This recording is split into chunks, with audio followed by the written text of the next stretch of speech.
What is up, everybody? Welcome back to Rough Drafts, where I go deep each week on specific topics in the current limited format. My name is Sam Pratt. This week we have a grab bag episode. I've been doing a grab bag episode at the end of the last couple formats where I talk about a handful of cards where I have something interesting to say about them, or they're cards that I just generally like, but I don't think have enough meat on them for a full episode. So it's a way for me to just pull out a bunch of interesting interactions or random things to talk about kind of at the end of the format when things are winding down.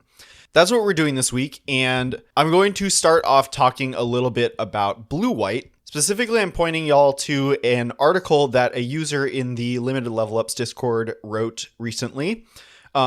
Alex mentioned this on his podcast too. It's by someone in that Discord who goes by Cat Scandal. They have a blog called A Bitter Blossom where they occasionally write articles about Limited. They're all very, very good. This one, they talk about blue-white in this format, specifically in the lens of looking at it like a mid-range deck. Have a lot of unique opinions on certain cards, so I would really recommend going and checking it out. It's linked in the episode description. I'm not going to parrot what they say in that article, but I do think what they have to say about the one drops in blue-white when you're trying to double spell is really good. Just that there's a lot of really good one drops in this format specifically for that deck and that work with that deck. And one that they really like is Mental Modulation. Their construction of blue-white is like a creature mid-range deck, and Mental Modulation, which I'll read out. This is 1 in a blue instant, tap target artifact or creature, draw a card, but it costs 1 mana if it's during your turn. So if you're playing a deck that can get on board early, and you can just use this card to quote-unquote tap your own creature that may be already attacked, you can effectively think of this as a cantrip. Now, I want to just talk about cantrips for a second, just the way that I think about them, because I think I have a pretty good way of explaining why you would want to play a cantrip. A cantrip just being usually a 1-mana card that replaces itself. So something like Opt or Consider. The way that I explain cantrips in Limited to people is they're not cards that you automatically include in your deck most of the time, unless they're the really good ones like Ponder or Preordain. But if you have something that cares about something the cantrip is giving you, it suddenly becomes a really valuable card. So in a lot of formats, that's spell payoffs, cards that trigger off you casting an instant or sorcery or non-creature spell. That comes up all the time, and suddenly cantrips go from a card that you might not really be interested in to something that you actively want to keep triggering these payoffs and sort of filtering through your deck. We've also seen draw 2 synergies, cards that care if you've drawn your second card. These are really good there. Maybe you have graveyard stuff that you care about, and cantrips are a cheap way to put something in your graveyard. I think most cantrips in Limited, unless they're just generically good, something like Birthday Escape in Lord of the Rings, you should think of it as something that's kind of like a 23rd playable until you have something that cares about it. And it's usually pretty trivial to find a way to care about a cantrip. In this format, that's not really the case. The one spot where you do care about something a cantrip gives you is if you're double spelling, which is most of the time in blue-white. And if you can turn Mental Modulation into a cantrip, it's very good at enabling double spells. So most of this cantrip talk is not really relevant for Edge. I just think that viewing cantrips as I don't really want to play this unless I have a reason to is how I think about it. I think that's useful. I just think it might not be completely obvious because I think a lot of the formats with cantrips, there are an abundance of reasons to run it in your deck. And I also think that thinking of Mental Modulation as a cantrip is also very interesting, and building your deck so that it is a cantrip is interesting. Another double spell type of card that I've seen some chatter about is Brightspear Zealot. This is the 3-mana 2/4 Vigilance that gets +2/+0 if you've cast 2 spells this turn. This is not a great card. I have seen people talk it up to me, say that they actually like the way that it plays in their decks. I think this is in particular a very good option for best of 3. You run into matchups in best of 3 sometimes where the 4th point of toughness on the body matches up really well either to your opponent's removal or just to their creature sizing. They have a lot of 3-power things. So I definitely have my eyes on this as a sideboard card in best of 3 in certain matchups. Another common, which probably could have had its own episode, though I usually like to formulate my episodes around some sort of big picture topic that the card we pick lends itself to. I'm going to talk about Exosuit Savior. And I think this just basically has like a bunch of very specific things that it can do. Exosuit Savior is the 3 mana 2/2 flying. When it enters, you may return another non-land permanent to your hand. There are a lot of cool things you can do with this card. I don't think it's a high pick or a card I prioritize, but there are certain decks you will draft where all of a sudden a card like this goes from something you're not interested in to, oh wow, this is like an Exosuit Savior deck and it's really sweet. There are a lot of obvious things you can do with this, like picking up Cryogen Relic and playing it again is definitely the most obvious thing you can do with this. Some of the more subtle things this gives for you, if you care about double spelling, you can pick up a cheap permanent and play it again and sort of use this as a double spell enabler. You can also rebuy your warp cards for even more spells to cast if you care about something like that. Maybe your turn 5 play is warp Perigi Beckoner, have something rumble into combat, then you pick Beckoner back up and then warp it again. If you have a lot of turns where like the Beckoner +2 is really effective, or maybe you're like using All Fate Stalker to flicker a bunch of tokens and you want to just pick up the All Fate Stalker or something. I think most of the time you're not using it for this, but it's worth knowing that that's something you can do, is get like a ton of value out of your warp things. One other thing I really like doing with cards like this when I have these sort of bounce a permanent you control cards is your cheap enchantment based interaction. So something like Seam Rip, which is the 1 mana value exile a creature with mana value 2 or less, or Banishing Light or Cryo Shatter, especially Cryo Shatter. You can be a lot more loose about where you're spending that removal on early if you have Exosuit Savior in your deck. So you can just like Cryo Shatter their 2-drop, and then later in the game when the 2-drop isn't relevant, you can Exosuit Savior, pick up the Cryo Shatter, play it on their big thing. Or like I'll use the Seam Rip on their Night Luminary token on turn 2, if that's just like how I want to spend my mana, and then I can bounce the Seam Rip back to my hand, play it again, exile an actual card. So there's, like I said, there's so much you can do with Exosuit Savior. You'll start to see it in the draft if you pay attention. So I'm not going to spend too much time talking about all the exact things you can do with it, but it's a sweet card. Want to mention Mechanizoa.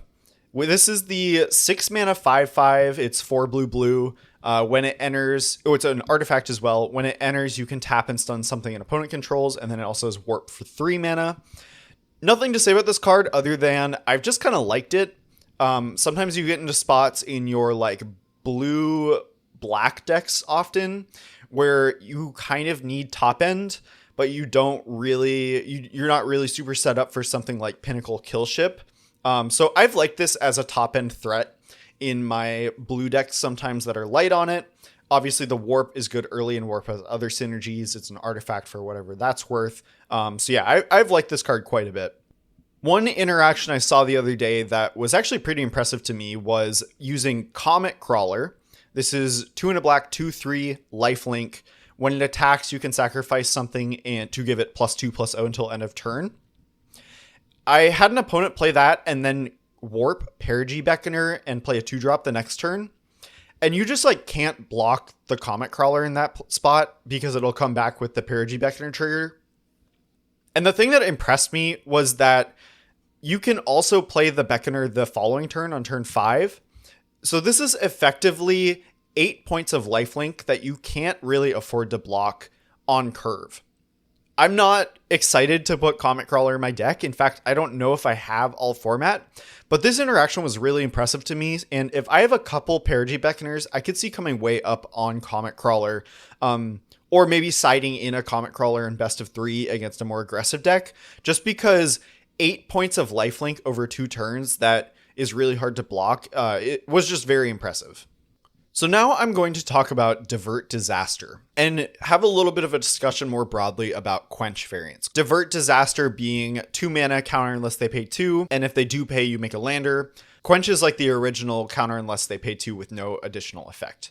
I'm going to bring in some data when I'm talking about Quenches. I'm not going to argue that you should be taking Quenches higher than you are, but I am going to argue that this is a card and a card type that people should be playing, I think, a little more often. So Quenches are never valued super highly, and I've found that there are often mechanics in sets that work against the Quench variant, and yet basically every set Quench is at the top of the common game in hand power rankings.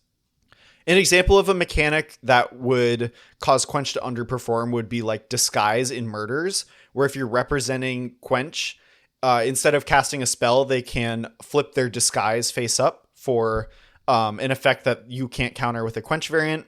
And yet, Reasonable Doubt, the Quench variant in Murders at Karlov Manor, was the second highest game in hand common in blue. So just rattling off the positional rankings of the Quench variant in the past 2 years of sets. In Edge of Eternity's Divert Disaster has the second highest game in hand win rate for blue commons. In Tarkir, Dispelling Exhale was second. That card was actually very good. In Aether Drift, Spectral Interference, counter unless they pay 4 for a creature or artifact. That was actually the number 1 game in hand blue common. In Duskmourn, Don't Make a Sound was 7th, which is way worse than the rest of these, but still in the top half of commons for blue. In Blue Burrow, Dazzling Denial was 4th. In Outlaws, Phantom Interference was 1st. And like I said, Disguise, Reasonable Doubt in Murders at Karlov Manor was 2nd. Now, I'm not just going to throw data at you and tell you to pick Quenches higher. I think there's something more to talk about here. There is a larger issue with using game in hand win rate for blue cards. And I learned this from someone who goes by Danelius in the Limited Level Ups Discord. He posts a bunch of write-ups on data, has a lot of data insights. Very good person to pay attention to. The issue for using game in hand win rate for blue. So game in hand basically counts if a card is ever in your hand, what is the percentage of time you won that game. Blue in general in Magic tends to want the game to go long. And in games where blue is winning, because one of blue's strengths is card draw, blue sees a lot of cards, meaning game in hand win rate for blue cards is generally overinflated.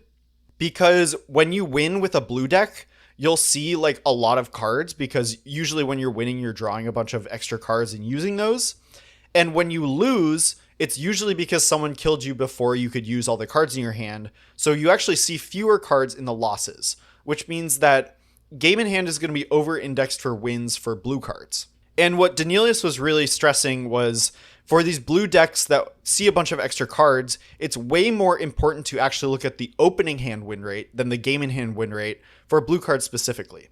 And this ties into what I was talking about last set in Final Fantasy, when I kind of did a history of when blue was good in different limited formats. And the conclusion I came to was it's actually the cheap creatures that define if blue is strong in the format. If blue gets cheap creatures, that's actually more of an indication of it being good than getting strong card draw. If you look at the opening hand win rate instead of game in hand win rate for all of these Quench variants, it's actually even higher.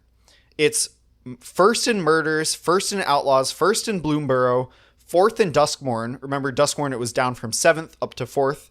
First in Aether Drift, 2nd in Tarkir, and 2nd in Edge of Eternities. Now, I'm not blanket recommending you start putting Quench in your deck more, but I do think that a lot of blue decks often have an issue where they're short on cheap board affecting plays. And I think that the Quench variants in all formats fill that role very well. So I've had a lot of success in blue-black playing Divert Disaster, and I've had actually quite a bit of success in blue-green playing Divert Disaster. Blue-green because you can hold up Cracking a Lander and the counterspell. You're often holding up 2 mana anyway. And blue-black just because that color combination can be a little bit weak in the early game. Your Virus Beetle is a fine turn 2 play, but it doesn't really affect the board. Whereas if you're on the play and you just hold up Quench and you can counter their 2-drop, that's a really good exchange for Quench. And that's kind of where you want to think about the card, is it's something that you're going to either hold up on turn 2 or maybe hold up after playing a 2-drop on turn 4. Obviously, the card type has issues, when it gets outscaled in the late game, it feels horrible. If you're playing against really good players and they pick up that you have the Quench, it can be really, really easy to play around. That's one of the big pitfalls of the card type, and why I actually think the data is overrating it a little bit, both in opening hand and game in hand. But I do think it's notable that these cards tend to perform well in the aggregate, and they're worth turning to when you have a specific role that you need filled. All right, before I move on to rares, I want to shout out another written piece of content, also by someone in the Limited Level Ups Discord, which is a not to shill for Alex too hard, but it is a great place to talk limited. This is by a user that goes by Friezo. He has been kicking ass with Orzov in this format. And he has a nice, pretty short write-up where he just goes through, his philosophy with the color combination, talks about the cards he likes, talks about how he plays the deck, and includes a bunch of trophy decks. I'm going to link it in the episode description. I think it's worth checking out. Notably, the Cat Scandal blue-white article I referenced earlier, they say that they actually really don't like playing vehicles, even Uthros Scanship, which is a card I really like.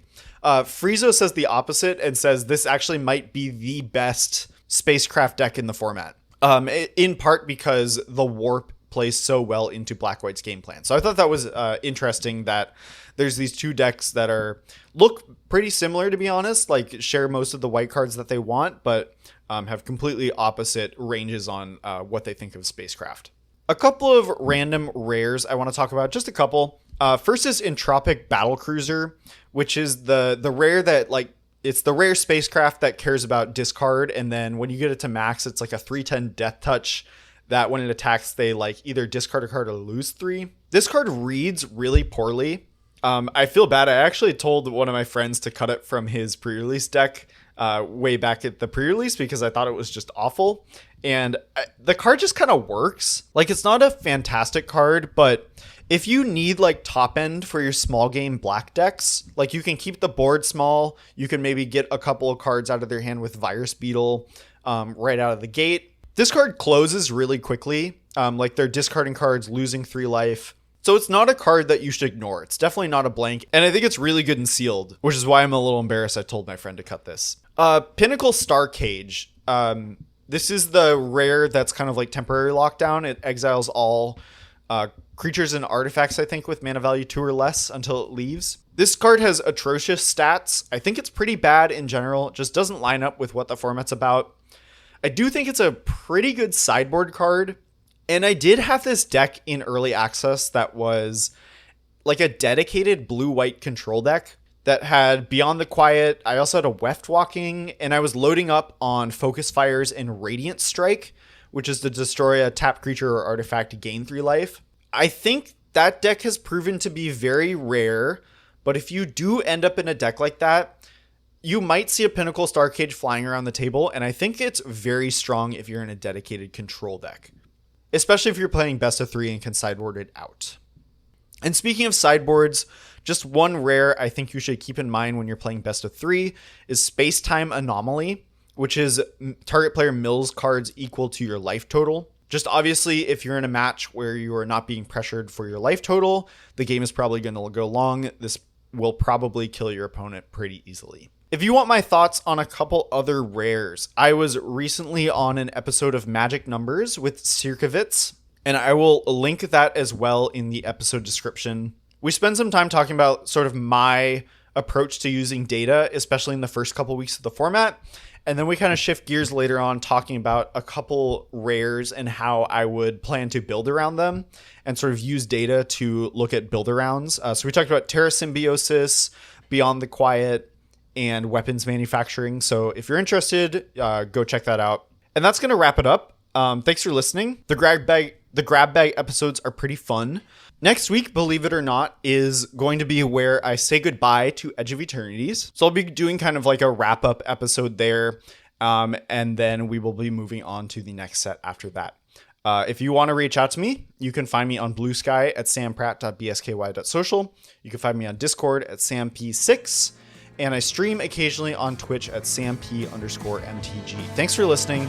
See you next week.